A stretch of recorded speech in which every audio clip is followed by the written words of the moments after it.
नमस्कार, मी संतोष शिंदे आणि पुन्हा एकदा माझ्या चॅनलच्या माध्यमातून मी तुमच्यासमोर आलो आहे. माझ्या चॅनलचं नाव आहे राष्ट्रवाद संतोष शिंदे नॅशनल इश्यू.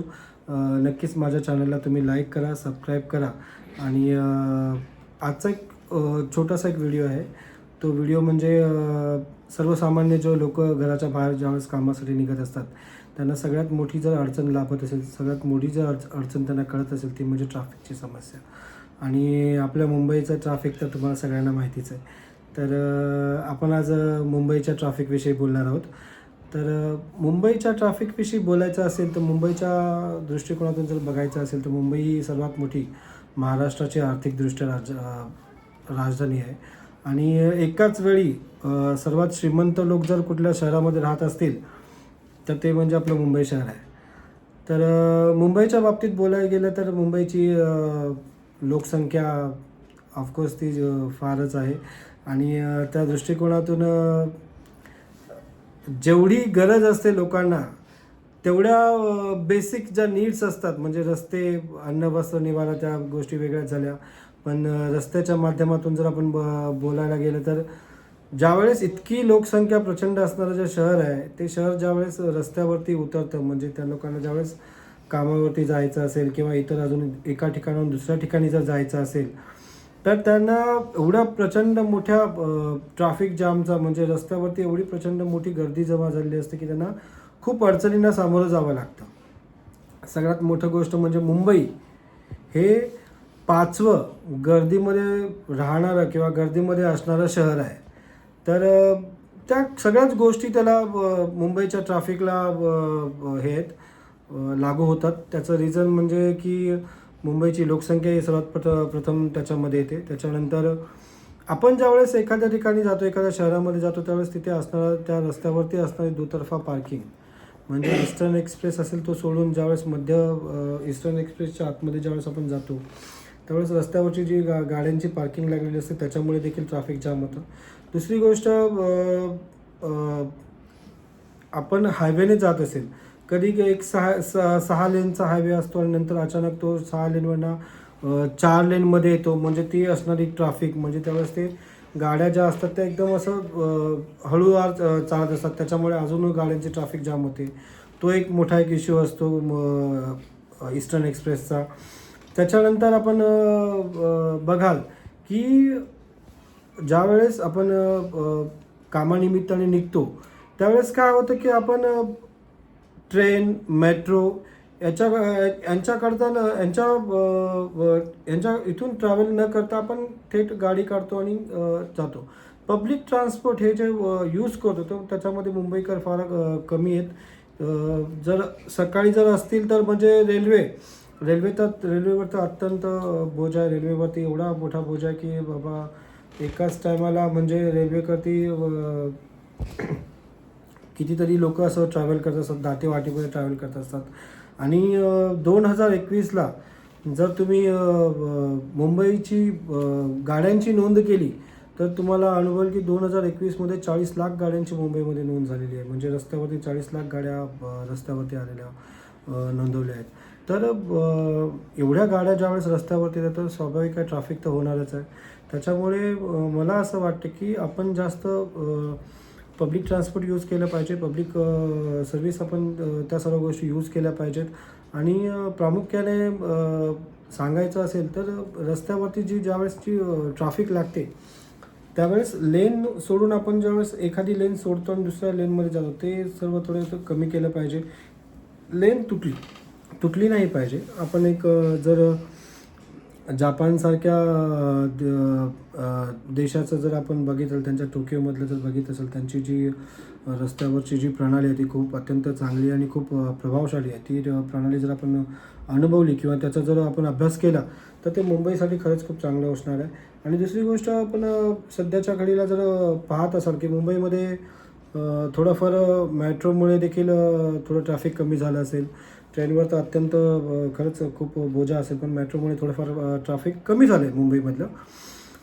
पण सध्याच्या घडीला जर पाहत असाल तुम्ही तर ईस्टर्न एक्सप्रेस हायवे ते सकाळच्या टायमाला म्हणजे तुम्ही जर 8 ते 12 वाजेपर्यंत, 8 ते 12 वाजेपर्यंतच्या कालावधीमध्ये जर तुम्ही ईस्टर्न एक्सप्रेसवरनं म्हणजे तुम्ही बोरिवली टू चर्चगेटकरता जाणार असाल तर त्या टायमात खूप प्रचंड मोठ्या प्रमाणात ट्रॅफिक जाम असतं, खूप प्रचंड मोठ्या प्रमाणात.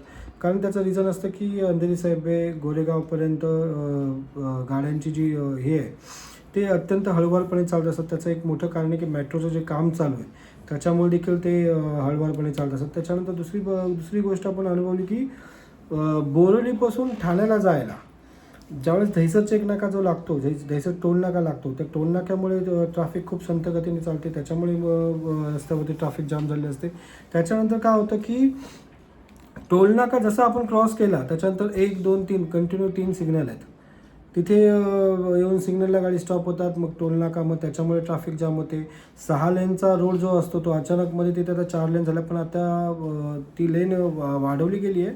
आत्ता मध्यंतरी त्या लेनचं काम झालं आणि बऱ्यापैकी त्या लेन वाढवल्या गेल्यात आणि ट्रक आणि ह्या सगळ्या गोष्टींना देखील एक वेगळा वे करून दिला आहे. त्या सगळ्या गोष्टी आहेत ज्या मुंबईच्या ट्रॅफिकला जबाबदार आहेत. जितकी जास्त लोकसंख्या तितके जास्त कार्स ह्या रस्त्यावरती धावतात आणि जितकी जास्त इन्फ्रास्ट्रक्चर उभं राहतं आहे, म्हणजे बिल्डिंग्स जितक्या जास्त उभं राहतात, डेव्हलपमेंट जितकी जास्त होते. तुम्ही ठाण्या साईडला गेला तर कितीतरी बिल्डिंग अशा अनेक आहेत, कितीतरी बिल्डिंग ज्या अशा बनल्या गेल्या, तिथे एवढी माणसं येणार, ती एवढी माणसं राहणार, त्यांच्या पार्किंगच्या समस्या, तेवढी माणसं जर रस्त्यावरती अचानक धावत असतील, गाड्यांची ये जा करत असतील तर त्या रस्त्यावरती होणारा परिणाम म्हणजे रस्ते तेवढेच आहेत.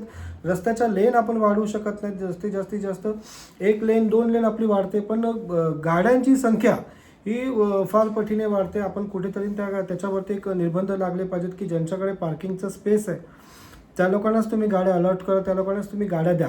हा एक विषय होता. दुसरी गोष्ट, आपण आता सध्याच्या घडीला जर अनुभवत असाल की मुंबईकडून जर ठाण्याकडे जाणारा जर रोड असेल त्या रोडवरती खूप भयानक ट्रॅफिक आहे. म्हणजे इतकं त्याच्यावरती ट्रॅफिक आहे सध्याच्या घडीला. गायमुखपासून तुम्ही कासर वडावलीपर्यंत बघाल, माझेवडापर्यंत बघाल की लांब रांगा लागलेल्या असतात आणि 6-6 तास 4-4 तास तिथे अक्षरशः लोक उभी असलेली असतात. म्हणजे त्यांना आणि टॉयलेट्सचे प्रॉब्लेम, या सगळ्या गोष्टी, महिला वर्ग असतो तिथे थांबलेला असतो, त्यांना त्या गोष्टीचा त्रास सहन करावा लागतो. तर माझं असं म्हणणं आहे की एकतर अशी काहीतरी व्यवस्था करा की गाड्यांचं ट्रॅफिक झालं नाही पाहिजे, किंवा जी मोठी अवजड वाहनं आहेत त्यांना काहीतरी अशी लेन व्यवस्थित करून द्या की त्या एकाच लेनमध्ये जातील आणि ज्या छोट्या 4 व्हीलर्स वगैरे असतील त्या एका लेनमध्ये, म्हणजे ट्रॅफिक थोडंफार कमी होईल. 6-7 तास तिथे एकाच जागेवर गाडी थांबून असते आणि त्याच्यामुळे अत्यंत महिलांना, पुरुषांना, लहान मुलांना खूप त्या गोष्टींचा त्रास होतो. मी स्वतः अनुभवलेला त्रास आहे. मी स्वतः गायमुख परिसरामध्ये एकाच जागेवर 3 तास थांबून होतो. आत्ता मध्यंतरी वसईला जे झालं, म्हणजे ते गॅसची जी कंटेनर जी गाडी होती ती पलटी झाली आणि वसईच्या दरम्यान मोठ्या रांगा लागल्या. जवळजवळ 6-6, 8-8 तास लोक लाईनीमध्ये थांबले. एकतर पावसामुळे खड्डे जास्त पडले, त्याच्यामुळे प्रॉब्लेम, त्याच्यानंतर असं गाड्याची दुर्घटना झाली आणि त्याच्यावरती आपल्याकडे काही योजना आहेत की लगेच त्या गोष्टी झाल्या की आपण त्यांना ती दुर्घटना झाली की आपले लगेच त्या गोष्टीवरती आपण नियंत्रण मिळवू शकतो. अशा काही गोष्टी आपल्याकडे नाहीत. तर माझं असं म्हणणं आहे की ज्या वेळेस जिथे दुर्घटना झाली तिथे त्या स्थानिक जी नियंत्रण कक्ष असेल त्या लोकांनी तिथे लवकर पोचलं पाहिजे आणि ट्रॅफिक कसं सुरळीत होईल या गोष्टीकडे लक्ष पाहिजे. कारण की सामान्य माणसाला जर एका ठिकाणून दुसऱ्या ठिकाणी जात असेल त्यावेळेस ये-जा करताना माणसाला खूप प्रचंड मोठ्या प्रमाणात त्रास होतो या गोष्टीचा. आता सध्याच्या घडीला तुम्ही काल परवा न्यूजमध्ये बघितलं असेल की सायनचा जो पूल आहे तो बंद केला आणि त्याच्यामुळे बँड्रा कुर्ला एक्सप्रेस हायवे एवढा मोठा जाम झाला की तास 2-2 तास त्या गोष्टीला लागल्या. तर मला असं वाटतं की आपण प्रत्येक गोष्ट ज्यावेळेस अनुभव करतो, प्रत्येक गोष्ट ज्यावेळेस बघतो ट्रॅफिकच्या माध्यमातून, तर एवढंच बोलायचं आहे की प्रत्येक वेळी माणसाने प्रत्येक ट्रॅफिक ज्या वेळेस होतं त्यावेळेस ती लेनचं जे असेल ती गोष्ट टाळली गेली पाहिजे. आणि सरकार देखील या गोष्टीकडे आपण कटाक्षाने म्हणजे बघत आहे की जितकी जास्त लोकसंख्या वाढते, जितकं जास्त शहर झपाटीने वाढत आहे, तितकं जास्त रोडची संख्या, तितके जास्त रोड लांबीचे केले पाहिजेत. आणि अजून दुसरी गोष्ट म्हणजे सरकार बनवते. म्हणजे आता तुम्ही ठाण्याला मुंबईपासून ठाण्याला जायला खूप मोठा त्रास होतो, तर त्याच्यामध्ये माझा एक व्हिडिओ पण आहे. मुंबई टू ठाण्याच्याबद्दल एक व्हिडिओ मी बनवला होता. तर त्या व्हिडिओमध्ये असं सांगितलं की जर ठाण्याला इथून जायला आता 2 तास, 2.5 तास, 3 तास लागत असतील, तर आत्ता सध्याच्या घडीला सरकारने एक योजना काढली आहे, Mumbai to Thane coastal road म्हणजे भुयारी मार्ग. त्या मार्गातून आपल्याला जास्तीत जास्त 20 ते 25 मिनटामध्ये मुंबई टू ठाणे थेट हे जाता येईल आणि त्याचं काम देखील सविस्तरपणे चालू झालं. त्याच्यानंतर आपण ज्यावेळेस वर्ली सी लिंकवर क्रॉस झालं, तिथून एक मोठा एक कोस्टल रोड काढला आहे, जो डायरेक्ट आपल्याला मंत्रालयामध्ये घेऊन जातो, चर्चगेटला डायरेक्ट, मरीन ड्राईव्हला डायरेक्ट, नरिमन पॉईंटला डायरेक्ट तो रोड घेऊन जातो. कोस्टल रोड आपण अत्यंत चांगला बनवला आहे. कोस्टल रोडची रचना देखील खूप मस्त बनवली आहे. म्हणजे सरकार प्रत्येक गोष्टीला नव्या नव्या गोष्टी काढते. जितकं जास्त लोक रस्त्यावरती उतरतात, जितकं जास्त गाड्या रस्त्यावरती येतात आहे, इन्फ्रास्ट्रक्चर जितकं जास्त डेव्हलप होते, तितकं जास्त आपण रोडची संख्या देखील वाढवते. रोड आपण नवीन नवीन तयार करतोय. पण मला एवढंच सांगायचं की ज्या दृष्टिकोनातून आपण बोलतोय ते मुंबईचं ट्रॅफिक हे अत्यंत जबाबदारीने हाताळलं पाहिजे. कारण काय होतं की प्रत्येक गोष्टीला आपण जितकं जास्त जितकं जास्त नवीन आपण गोष्टी बनवतो, तितकं जास्त लोक रस्त्यावरून गाडी घेऊन फक्त गाड्यांच्या वरती आपण निर्बंध लागले पाहिजेत. गाड्याची लिमिट असली पाहिजे. त्या गाड्यात लिमिट झाल्याच्यानंतर त्या गाड्या जप्त केल्या पाहिजेत किंवा त्याच्यावरती काहीतरी झालं पाहिजे. जप्त नाही म्हणजे त्याच्यावरती काहीतरी कारवाई केली पाहिजे. म्हणजे असं होतं की एक गाडी घेतो माणूस, ती गाडी जुनी होती तीच गाडी ठेवतो, मग दुसरी गाडी घेतो. या प्रकारे कसं गाड्यांची आवक वाढते आणि त्या गाड्या सर्व रस्त्यावर आल्याच्यानंतर ट्रॅफिक वगैरे होतं.